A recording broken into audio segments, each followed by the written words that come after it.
ستوری صاحب د زابل ولایت په مرکز کلات او ولسوالیو کې داسې په یو شمېر ولسوالیو کې په زیاته کچه باندې واوره ورېدلې او په ځینو ولسوالیو کې باران ورېدلی و. د ورښتونو پر مهال باندې اوبه سیندونه او مندونه راغلي وه. نو زموږ امنیتي پولیس په مرکز کلات او ولسوالیو کې دې ته ژمن وه چې د خپلو هیوادوالو لپاره لارې خلاص کړي او خپل بند هیوادوال د ورښتونو پر مهال باندې ټول وژغوري، چې په نتیجه کې زموږ امنیتي پولیسو په مرکز او ولسوالیو کې چې تقریبا 6 ځایه په شدیده توګه باندې لاره بنده وه.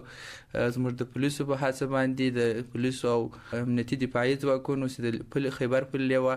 ځواکونو او دې ترڅنګ د ګډې هماهنګۍ باندې په مرکز او ولسوالیو کې 6 ځایه چې ډېره په شدت سره لاره بنده وه، لاره یې خلاصه کړې او د دې ترڅنګ یې کوم هیوادوال چې په هغو لارو کې بند وه هغه یې راایستلي دي، ژغورلي دي. او همدارنګه د ورښتونو پر مهال باندې د بارانونو پر مهال باندې چې کوم هیوادوال بند وه هغه یې ژغورلي، دغه ځای څخه یې راکښلي دي، اوبه په منځ کې هیوادوال پاته وه. او په نتیجه کې 120 راسه پسونه د تیرو ورښتونو پر مهال باندې له منځه کړلي د هیوادوالو. او د دې ترڅنګ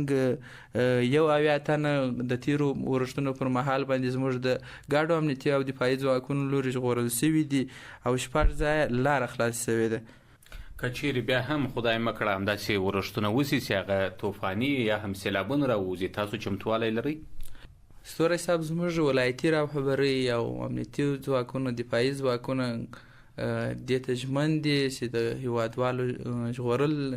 ترسره کړي او هر هیوادوال چې په هره برخه کې هغه که د ورښتونو پر مهال وي یا هم خدای مه کړه په کوم بله ستونزه کې راګیر وي، زموږ ټوله ولایتي رهبرۍ دې ته ژمنه ده چې په هر حالت کې د خپلو هیوادوالو زابلي ولسونو ژغورنه ترسره کړي او دوی ته که هره ستونزه رسیږي انشاءالله موږ به د دې ستونزو ته پر وخت باندې رسیدګي کوو.